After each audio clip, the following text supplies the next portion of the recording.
ಮರಿಯ. ಆ ದೂತನು ಆಕೆಗೆ, ಮರಿಯಳೆ, ನೀ ಹೆದರಬೇಡ, ನಿನಗೆ ದೇವರ ದೊರಕಿತು. ಇಗೋ, ನೀನು ಗರ್ಭಿಣಿಯಾಗಿ ಒಬ್ಬ ಮಗನನ್ನು ಹೆರುವಿ.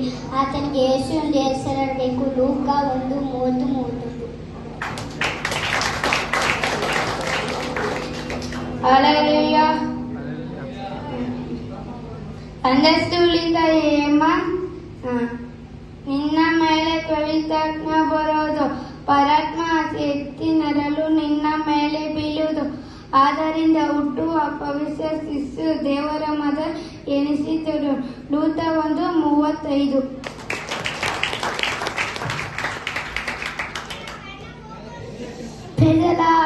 ಸಂಡೇ ಸ್ಕೂಲಿಂದ ಟೀಚರ್, ಆಕೆಯು ಒಬ್ಬ ಮಗನ ಹಡೆದಳು. ಆತ ನನಗೆ ಯೇಸು ಎಂದು ಹೆಸರು ಇಡಬೇಕು, ಯಾಕೆಂದ್ರೆ ಜನಗಳ ಪಾಪಗಳನ್ನು ತೊಳೆದಕ್ಕೆ.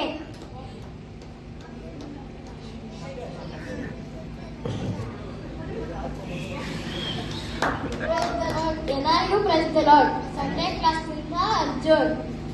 ಈಗ ಒಬ್ಬ ಕನ್ನಿಕೆಯು ಗರ್ಭಿಣಿಯಾಗಿ ಮಗನನ್ನು ಹೊಡೆಯುವಳು.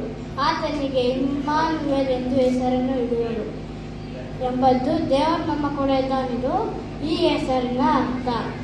ಮತ್ತಾಯ 1:26. ಎಲ್ಲರಿಗೂ ಪ್ರೈಸ್ ಲಾರ್ಡ್. ಸಂಡೇ ಸ್ಕೂಲಿಂದ ಉಜ್ಜೀವನ್. ನಿಜವಾಗಿ ನಮ್ಮ ಸಂಕಷ್ಟಗಳನ್ನು ಅವನು ಅನುಭವಿಸಿದನು, ಹೊತ್ತವರೆಗೂ ಸಂಕಟವಿರುವುದು. ನಾವಾದರೂ ದೇವರಿಂದ ಬಾಡಿದನು, ಬೆಟ್ಟಿದನು, ಕುಗ್ಗಿಸಲ್ಪಟ್ಟವನೆಂದು ಭಾವಿಸಿಕೊಂಡೆವು. ಯೆಶಾಯ 53:4. ಎಲ್ಲರಿಗೂ ಪ್ರೈಸ್ ದಿ ಲಾರ್ಡ್. ಸಂಡೇ ಸ್ಕೂಲಿಂದ ಸ್ವಾಮಿ, ನಮ್ಮ ದ್ರೋಹಗಳ ದಿಶೆಯಿಂದ ಅವನಿಗೆ ಗಾಯವಾಯಿತು, ನಮ್ಮ ಅಪರಾಧಗಳ ನಿಮಿತ್ತ ಅವನು ಜಜ್ಜಲ್ಪಟ್ಟನು. ನಮಗೆ ಕ್ಷೇಮವನ್ನು ಉಂಟು ಮಾಡಲು ದಂಡನೆ ಅನುಭವಿಸಿದನು, ಅವನ ಭಾಷಣಗಳಿಂದ ನಮಗೆ ಗುಣವಾಯಿತು. ಯೆಶಾಯ 53:5. ವಾಕ್ಯ. Price the lord. ಸಂಡೇ ಸ್ಕೂಲಿಂದ ಅವನು ಬಾಧೆಗೆ ಒಳಗಾಗಿ ತನ್ನನ್ನು ತಗ್ಗಿಸಿಕೊಂಡನು. ಬಾಯಿ ತೆರೆಯಲೇ ಇಲ್ಲ. ವಧ್ಯಸ್ಥಾನಕ್ಕೆ ಒಯ್ಯಲ್ಪಡುವ ಕುರಿಯಂತೆಯೂ ಉಣ್ಣೆ ಕತ್ತರಿಸುವವರ ಮುಂದೆ ಮೌನವಾಗಿರುವ ಕುರಿಯ ಹಾಗೂ ಇದ್ದನು. ಬಾಯಿ ತೆರೆಯಲೇ ಇಲ್ಲ. ಯೆಶಾಯ 53:7.